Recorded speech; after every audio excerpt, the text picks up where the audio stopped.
Olá, tudo bem? Eu sou Márcia Frigério, estamos aqui para mais um programa Saúde One. E hoje a gente trouxe uma convidada, uma especialista, para falar de uma questão importante na área da saúde que vem levantando preocupações, não só entre os profissionais da saúde, mas a população geral. Nós vamos falar hoje sobre câncer de intestino. E para isso nós convidamos a doutora Maria Lígia Lira Pereira, especialista nessa área, ela é coloproctologista. Então, a gente vai falar um pouquinho da especialidade dela e o porquê que esse assunto é tão relevante. Venham com a gente. Doutora Maria Lígia, muito obrigada por ter aceito o nosso convite. É uma honra tê-la aqui conosco. Você sabe da nossa admiração e muito mais minha, porque tive a oportunidade de trabalhar com você como nossa secretária de saúde.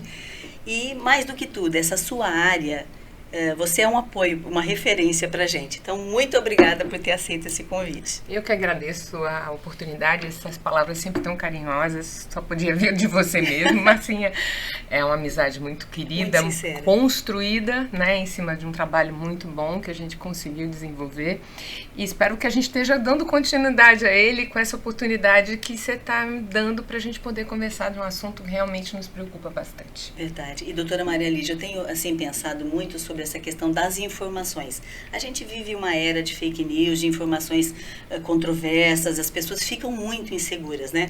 As pessoas que nos assistem sabem o que tem passado. Às vezes ouve uma notícia, pensa que ela tem comprovação científica, às vezes não tem. Então a pessoa teve um estresse emocional muito grande e muitas das doenças, inclusive, que a gente vai falar hoje, tem um fator emocional muito importante, né? Sem dúvida alguma, e eu acho que principalmente na prevenção, porque infelizmente ainda existe tanto medo, receio de procurar um profissional. Quando a gente fala de coloprocto, fala de intestino, fala de reto, fala de ânus, existe todo um preconceito ao redor da fala e às vezes a pessoa com esse receio não procura um profissional e a prevenção é tudo. A gente sabe que se a gente consegue fazer um diagnóstico precoce, rapidamente, a gente vai ter um índice de cura muito maior e o paciente vai ter qualidade de vida. Nós vamos falar muito sobre tudo isso. Eu antes quero pedir sua permissão para lhe apresentar, porque assim, uma das coisas que eu falo muito aqui no programa é quem eu convido são pessoas sérias, profissionais que têm uma credibilidade não só no seu meio, né, na área da saúde, no meio médico, mas também uma credibilidade social. Isso é muito importante, porque é aquela questão, eu trago aqui informações que têm comprovação científica, então eu convido pessoas desse gabarito, e você é uma das que agora subiu o sarrafo aqui. Bom, eu vou ler aqui, gente, quem é essa doutora Maria Lígia. Ela é formada aqui em Santos pela Lusíadas, né? Tem mestrado e doutorado na Unifesp, na EBM, né? E a especialização sua foi em cirurgia geral pelo nosso Hospital Guilherme Álvaro, que é uma referência regional, né?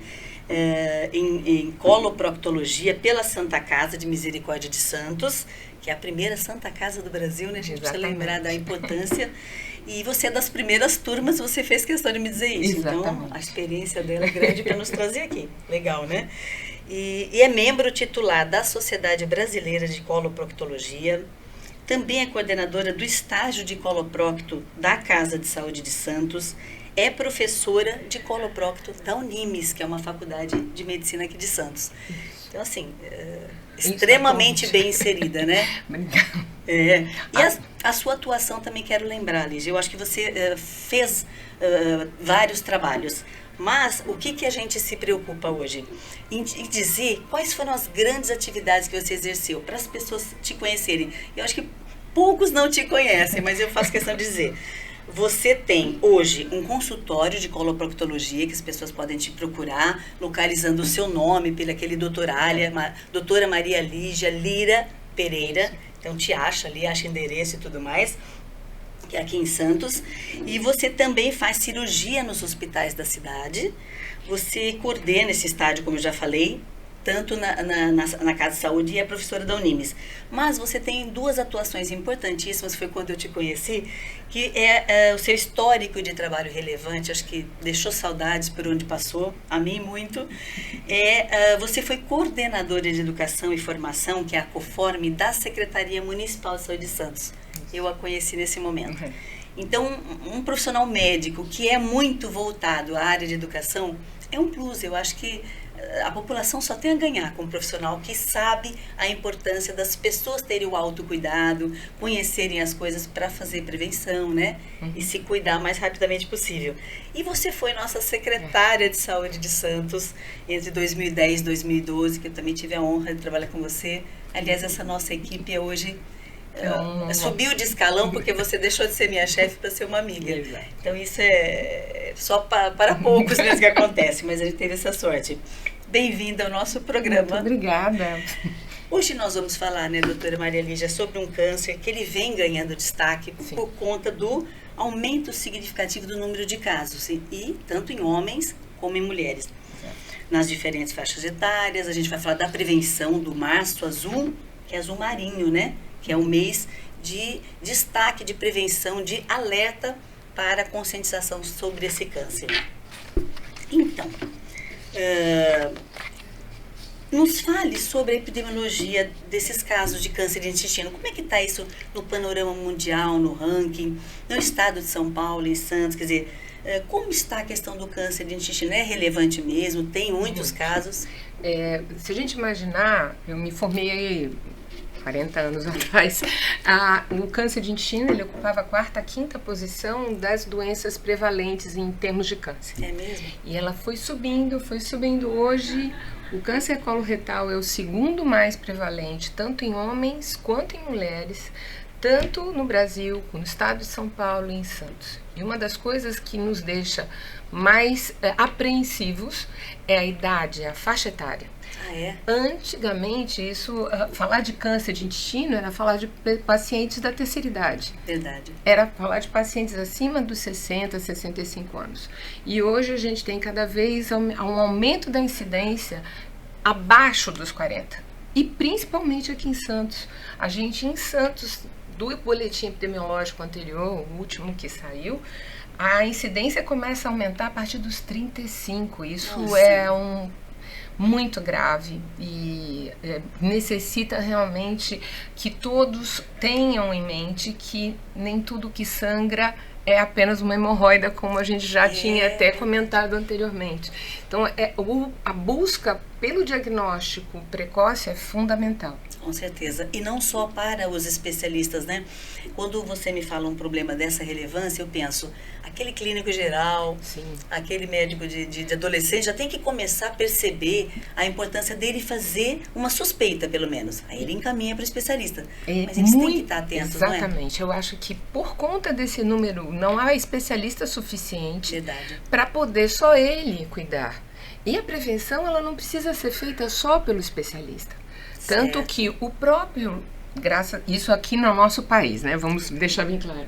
A gente tem essa facilidade que o ginecologista, o geriatra, o clínico geral, o gastro, ele divide conosco a preocupação. É a especialidade mais próxima, exatamente. Né, claro, porque é um trajeto todo, né? Da boca até o ânus. E o gastro, ele acaba fazendo a parte clínica do que a gente acaba fazendo a parte cirúrgica.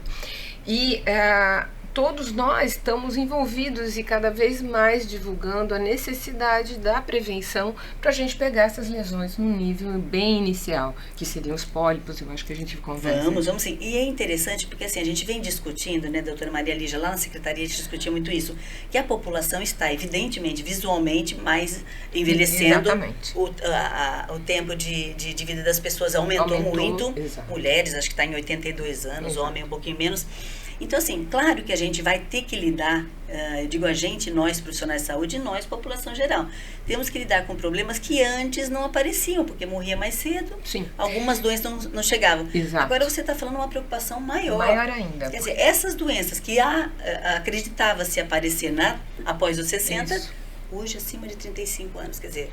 Exatamente. E nosso assunto é extremamente relevante mesmo. E principalmente se a gente tem histórico familiar. Então, aquele paciente que tem alguém na família que teve algum câncer de intestino ou a próprio pólipos de intestino, a gente antecipa até o começo de rastreamento. Porque como existe um viés de hereditariedade, ou seja, não é que todo mundo que os pais tiveram vai desenvolver, claro que não. Mas existe uma predisposição num terreno mais fértil, de desenvolvimento desses pólipos, que são as lesões precursoras do câncer. Essa é a prevenção efetiva, né? Exato. A gente ainda vai falar mais sobre isso, viu? Essa colocação do câncer, você já falou que hoje é o segundo. É o segundo. Maior. Infelizmente, é o segundo. Tanto, ele só perde para as mulheres para o câncer de mama e para os homens para o câncer de próstata. Então, olha aí, gente, é o segundo colocado tanto para homens quanto para mulheres. Exatamente. Então, não dá para a gente passar batido nessa informação. A localização primária nem sempre é, né? Uhum. Nós temos uns gráficos aí, Sim. doutora Maria Lídia, que você nos enviou. São os gráficos Exato. que mostram esse ranking todo. Olha aí, se você puder nos explicar. Então, é a segunda causa de morte por câncer no estado de São Paulo, a primeira no Rio Grande do Sul. Isso é muito relevante. Olha. O Rio Grande do Sul, muito provavelmente pela maneira como se usa o churrasco com tanta frequência. Nós somos acabamos, virou uma coisa extremamente popular. Você vai a 1 quilo, você tem a carne churrasqueada, mas aquela carne carbonizada, aquele carvão que acaba, aquela crosta que se forma, pode gerar algumas citocinas, que são substâncias inflamatórias que podem ser as precursoras de irritação nesse intestino. Olha que interessante, é um hábito cultural E um deles, hábito né? cultural, e tanto que você vê no Rio Grande do Sul esse nível de ser a primeira grande causa. E isso que eu falei, aqui em Santos, as características são praticamente, e as manifestações bem mais precoces. O início da curva, a maior incidência é 45, 49. Mas pela sua experiência, você tem encontrado. Exatamente. 10 anos Infelizmente, a gente tem, há pouco tempo, nós tivemos que operar uma menina de 27 anos. Meu Deus. Que não respondeu. E se você não tem essa experiência Exato. que você tem, doutora Maria Lídia, passa despercebida, não é? Você fica tratando outras questões e demora muito. E demora, exato. Principalmente por esse alerta. Porque a primeira Sim. coisa que a pessoa, a próprio indivíduo, ele nunca vai imaginar aos 25 anos Sim. que ele está sangrando porque ele está com um pólipo ou com um tumor em início. Entendi. A gente até ouviu falar que a questão também no sul de hábito do chimarrão, ele também pode ocasionar mais pra câncer parte dessa área de esôfago. esôfago, né? Exatamente. Mas o hábito do do intestino churrasco seria mais por conta dessa queimada tostada da carne. Exatamente. Isso ainda não tem uma base completamente. Existe Mas um grande tem estudo. observação científica. Exato. Tá com um grande estudo que está sendo iniciado, porque, inclusive no Rio Grande, eles estão com um índice cada vez mais baixo. Lá, a população mais nova, então, começou bem mais precocemente essa revolução para o pólipo. Sim, infelizmente. sim. São evidências, Evidências, né? Isso são exatamente. evidências. Você já começou a falar dos sinais e sintomas de alerta. Sim. O que nós poderíamos dizer para quem está nos ouvindo? A gente tem o privilégio de ter nos ouvindo pessoas do Brasil, de fora, inclusive de Portugal, Que é a coisa sua boa. herança. E também pessoas leigas, né, que é da população geral, aquela dona de casa que está fazendo sua comidinha, assistindo o nosso programa, como também profissionais de saúde, né? Eu tenho colegas que se formaram comigo em Bauru, que usam esse nosso bate-papo, porque é legal essa forma de comunicação, para discutir com seus alunos também. Então, gente, é educação e informação sempre que está na veia nossa, né? Quais são os sinais, sintomas de alerta, a localização desse câncer? Quando você fala intestino, o trajeto é comprido, é grande. Exato. Né? Quando a gente fala desse câncer coloretal, a gente está falando dos últimos 2 metros. O intestino como é um o terço todo, final do intestino. Exatamente. É a parte final, porque Tá. o intestino como um todo ele tem 9 metros, em média. Tá. 7 metros seria o do intestino delgado e 2 metros de intestino grosso. Isso em média. Correto. Tá?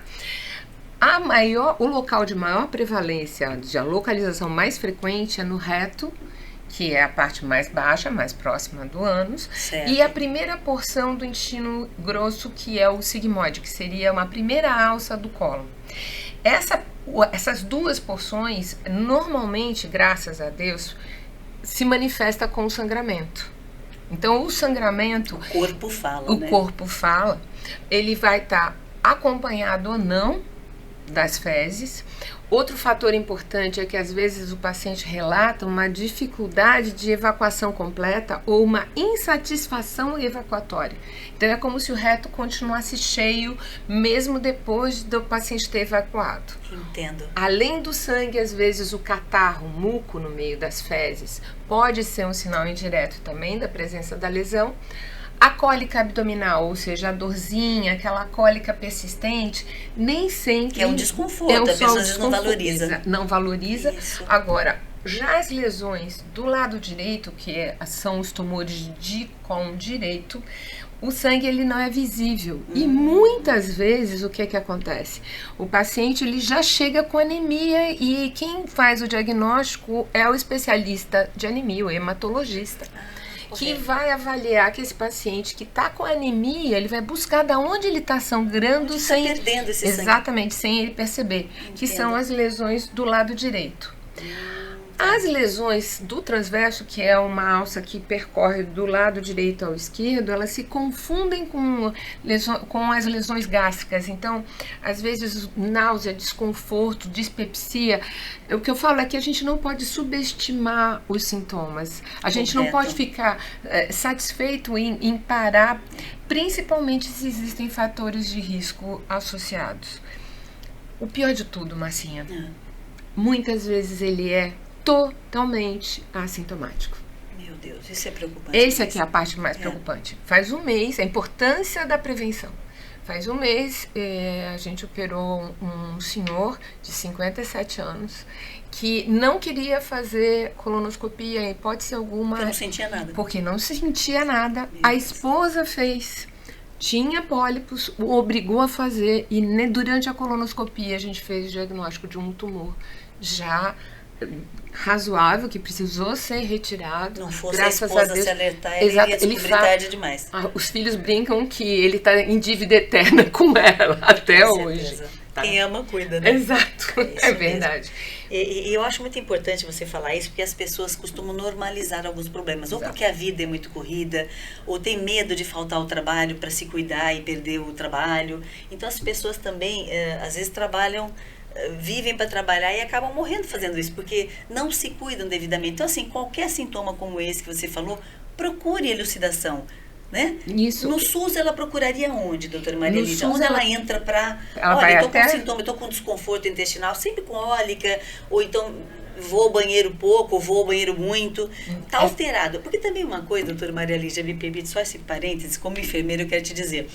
A gente precisa orientar as pessoas para elas olharem para as fezes. Porque você olhando para as fezes, você sabe quando ela está normal e quando ela está diferente. Né? Todo mundo tem uma cor de fezes mais característica, ser mais sólida, mais molinha, mas quando está alterada, a pessoa olhando, se a pessoa olhar, ela é o primeiro a se alertar, né? E eu acho que você falou, é perfeito, é muito importante. Existe uma dificuldade muito grande da pessoa se autoexaminar, se auto-observar e priorizar a saúde. A fala da história da parte profissional é uma frequência absurda. Pós-pandemia, a gente teve realmente uma dificuldade econômica muito grande. Verdade. E as pessoas com um receio absurdo de falta ao trabalho. Esse próprio paciente que eu operei, ele falou, doutora, quando é que eu volto a trabalhar? A urgência ele não queria, em hipótese alguma, diminuir o provento dele entrando em qualquer licença por INSS ou com risco de perder a vaga de trabalho com uma licença mais prolongada. Que triste isso. Exato, mas eu acho que com a prevenção e a definição de normalidade de fezes é uma coisa muito importante. Então você tocou no assunto do qual é o seu padrão. Então, o que é normal para você não é o mesmo. Então, existe até uma falácia dizer que você precisa evacuar diariamente. Não existe isso. Não há essa necessidade. O importante, o que seria o padrão de normalidade? Fezes macias, que você não precisa ter esforço evacuatório, quer dizer, as fezes saem. Você tem uma sensação de que evacuou tudo, que é a satisfação evacuatória, que você não precisa, você não tem cólica, você vê, suas fezes estão formadas. Então, mesmo que você evacue 2, 3 vezes por dia, e sempre foi assim, é padrão de normalidade. É a sua normalidade. É a sua normalidade. Se você evacua a cada 2, 3 dias, também não tem problema algum. É o seu padrão de normalidade. E muito depende do que Do ingere, como né? Do você que se come. alimentou, se você mudou, você começou a fazer uma dieta. Certo. Porque tem a história do pessoal que começa a fazer aquelas dietas de um jejum prolongado durante períodos muito longos que acabam não ingerindo a quantidade de fibra necessária e fica mais ressecado, mais obstipado. E é natural isso. Então, tanto isso quanto o início, às vezes, de tratamento medicamentoso, que às vezes pode acelerar o trânsito, o intestino ficar um pouco mais amolecido, ou com uso de antibióticos, ou algumas medicações que podem interferir. Então, o importante é exatamente esse padrão de alerta que você levantou, que a gente tem que observar. Tá normal? O que aconteceu? Por que mudou? Sempre foi de um jeito, hoje está diferente.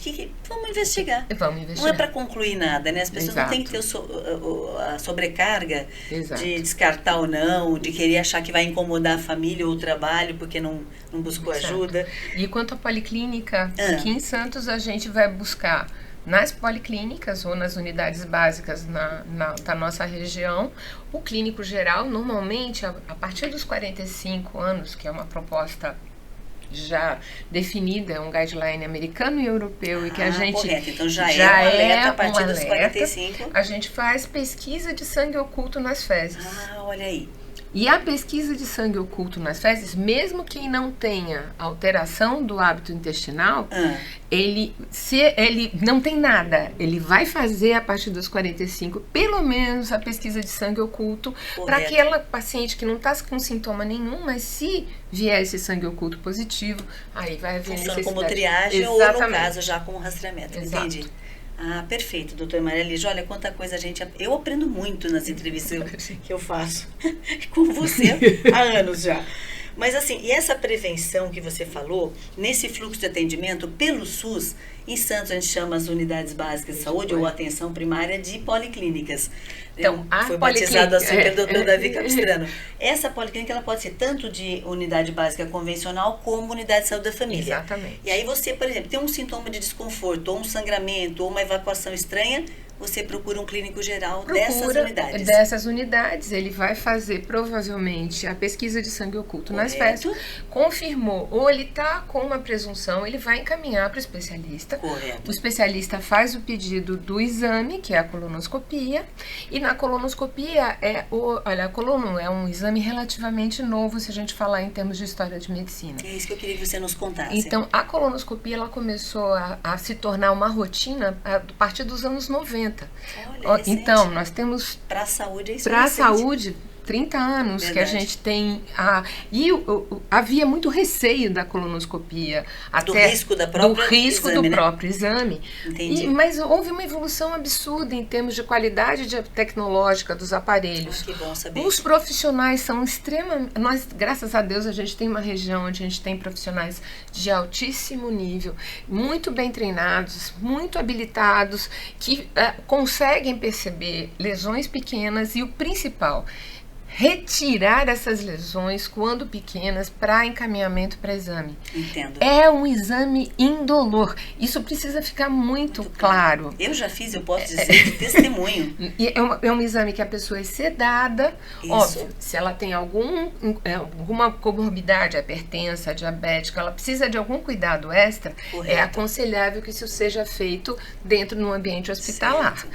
Mas o exame em si, como é feito sob sedação, a pessoa não sente nada. O desconforto maior é o preparo.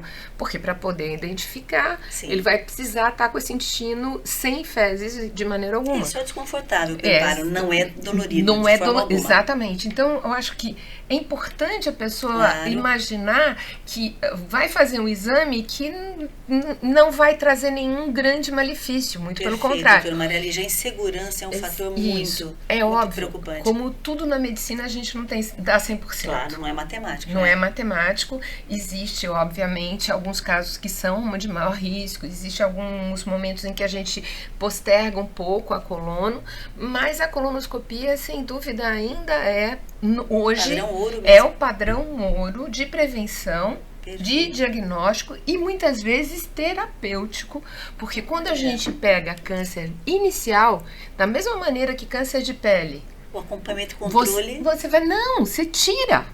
Você tira o câncer correto. durante a colonoscopia e não a necessidade de cirurgia. Só quando ele já atingiu uma profundidade ou um tamanho que é impossível de ser feita a ressecção pelo exame, aí sim há a necessidade do cirurgião. Eu brinco que daqui a alguns anos eu vou ser um ser em extinção. Se Deus quiser, não vai ser preciso mais operar e retirar nada. Já fez muito por todos. O que é interessante, eu penso às vezes, porque eu tenho gastrite também, né? Eu fiz várias endoscopias e já fiz algumas poucas colono. É muito seguro para o paciente quando você tem uma visualização do campo que você está trabalhando. Exatamente. Né? Que é o que o ultrassom faz hoje, né? Para as práticas em que são guiadas por ultrassonografia. Eu acho que a colono, ela dá essa segurança também. Ele está visualizando a área exata onde ele vai biopsiar, ou vai fazer a coleta, ou estipar aquele tumor, enfim. Então, essa evolução tecnológica fez toda a diferença. E essa condição, porque às vezes as pessoas veem as fotos, meu Deus, não, gente, isso tudo é uma lupa. Então, o profissional, ele tem na ponta do aparelho uma lente de aumento que consegue visualizar, em alguns casos até existem a colonoscopia confocal, que ela tem condição de ver por dentro, faz até estudo microscópico, que é o futuro. Você já tem uma previsibilidade de se essa lesão que você está retirando, onde ela começa, onde ela termina, o que eu estou conseguindo fazer ressecção. Então, os colonoscopistas eu falo que são os coloproctologistas do futuro, porque eles vão resolver essa parte. Não, e é interessante, eu aqui imaginando, como trabalhei na área da saúde, com equipe multi e tal, eu fico imaginando quão sofrido foi para os profissionais médicos fazer diagnóstico, tratamento, acompanhamento sem esses recursos. Exatamente. Que agora poderão ficar melhores, mas já são suficientes para fazer um diagnóstico preciso. Porque existia até, isso é uma coisa que quem viveu lá atrás sabe, não procura, senão você vai achar. Isso, era um ditado popular extremamente utilizado, por quê? É uma fuga, né, para não encarar as coisas. Que antigamente, quando você fazia esse diagnóstico, essa lesão já estava tão grande, já tinha metástases, ou seja, já tinha se espalhado e raramente você conseguia, a taxa de sucesso era muito baixa. Entendo. E hoje a gente conseguiu subir essa taxa de sucesso cada vez mais. Claro, infelizmente continuamos tendo casos extremamente difíceis. Sempre a perda de qualquer paciente é sempre muito dolorosa, vai passar o tempo que passar, é sempre algo que vai mexer conosco, mas essa fala de não procure aqui, senão você vai achar, pelo amor de Deus, é o oposto. Quanto mais cedo você encontrar, mais fácil você vai ter condições, vai chegar a condições de cura sem precisar de um grande procedimento, uma grande cirurgia. A gente fala sempre que tempo é ouro, né? Sim. Não só para o câncer, que é uma coisa evidente, mas para qualquer doença, né? Sim. Tenta fazer a busca disso e o mais precocemente descobrir, porque claro que o caminho vai ser mais suave, a cura vai vir mais rápido. Se houver a possibilidade de cura, ela será garantida. Agora, é como você acabou de explicar, pegando tardiamente, para o profissional é frustrante e para o paciente Não, é um terror, e principalmente porque o que você pode ofertar em termos de qualidade de vida. Diminui muito o que você pode. Demais. Entendi. É isso aí. Por isso que é importante a informação, doutora Maria Lígia, porque você sabe disso, vivencia isso. Nós que não vivenciamos, a gente fica às vezes iludido que eu tomo um remedinho aqui, um chazinho ali, eu vou melhorando, vou contornando, e no fim às vezes você se pega com o diagnóstico de jogar a gente no chão, né? O fluxo do atendimento no SUS você já falou, e no serviço particular, que então, ele procura qual especialista? Olha, o ginecologista, inclusive, tem pedido. Vocês se conversam. Exatamente. Então, o que acontece? Você tem um médico seu, dito de família, ou um clínico geral que você faz o seu acompanhamento anual, ou o seu ginecologista que você vai. É que os outros profissionais, normalmente, eles vão pedir o sangue oculto e depois vão acabar encaminhando pra gente. Tá. Mas quantas vezes o paciente já chega em mim no consultório com a colonoscopia realizada, ou seja, muito mais fácil até para dar qualquer tipo. Parabéns ao colega que já adiantou um pedaço. A maior parte a gente tem feito isso daí no nosso meio, internamente, isso já está bem difundido, e essa necessidade também. É óbvio que a gente não pode ter nenhum over, nenhum sem, né? Tudo que é em excesso acaba também sendo um tiro no pé, que eu brinco. Então, se você faz exames em excesso, você também aumenta o risco. Então, você tem que saber, e existe um protocolo muito bem definido de intervalo entre colonos, quando que você vai indicar, quando não. É isso que eu iria te perguntar agora. No serviço particular, você às vezes recebe paciente com demanda livre, ele vai até você Sim. por saber sua área de especialização, ou você recebe dos colegas? Dos dois. E aí você dá um maneiras. feedback para esse colega, que é uma questão que no SUS eu sempre bati, que às vezes esse diálogo de encaminhamento e retorno não acontece como deveria. Mas acho que todas as secretarias têm trabalhado em cima disso, porque o beneficiado é o paciente Sim. mesmo, né? É aquela coisa de você ter um prontuário eletrônico integrado, É onde verdade. tudo, a vida dele está ali e você não teria dificuldade nem necessidade, porque nem sempre você consegue dar essa devolutiva, nem sempre a gente consegue conversar pontualmente, só os casos mais graves. No máximo você faz uma carta de recomendação, orienta, e às vezes o paciente também, ele tá confortável, ele foi no especialista, ele viu que tá bem, tá tudo bem, eu preciso Ou às retornar. vezes, como ele já contou, Sim. que às vezes já foi em 3 portas de entrada, Exato. já cansou de contar, que ele não conta muito. E é o que te falta informações para você Exatamente. tomar providências, né? Mas muitas vezes, hoje, o que normalmente acaba chegando a nós já são casos pré-triados. Ou existe também a necessidade, muitas vezes, parte de nós, para os especialistas, a necessidade de fazer a colono, porque o paciente vem nos procurar pensando que está com uma hemorroida. E na hora que você vai fazer o exame, você vê que na realidade esse sangramento é mais alto, esse sangramento não é de doença hemorroidária, e a gente faz a solicitação de colonoscopia. Ou quando o paciente tem um histórico familiar de câncer, ou ele está com alguma daquelas sinais indiretos de alteração de hábito intestinal, cólica abdominal, os puxos, isso já me alerta, e aí faz a gente fazer a solicitação. E pelo SUS nós temos a garantia da colono, né? Da colono. Temos, o tempo é variável, né?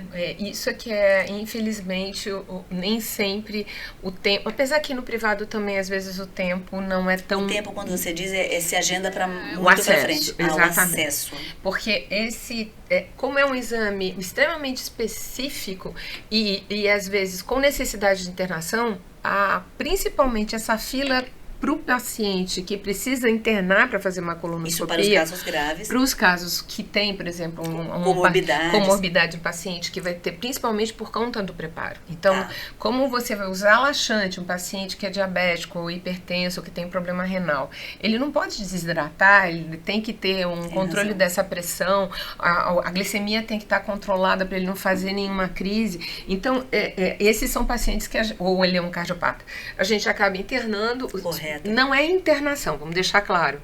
Ele vai de manhã, como se fosse um hospital dia. Correto. Ele entra de manhã, toma os laxantes hidratando com sorinho, acompanhado com a enfermagem, e quando o intestino está preparado, limpo, ele é submetido a colono. Quando ele volta, ele está bem acordado, recebe uma refeição leve, por favor, gente, leve, que às vezes as pessoas saem com tanta fome e param para comer um lanche, e aí, como esse intestino está totalmente limpo, ele começa a fermentar, dá gases, cólica, desconforto. Então, é sempre uma refeição leve após colonoscopia. Perfeito. Eu vou lhe pedir uma permissão, porque esse nosso papo está muito interessante e a gente vai dar uma pausa, vamos dividir. Eu quero que vocês fiquem conosco e aguardem a segunda parte dessa conversa, porque agora ela vai nos falar sobre o rastreamento. Como é que é feito, de quanto em quanto tempo, se depende da faixa etária, do estilo de vida ou de comorbidades. Enfim, fiquem conosco.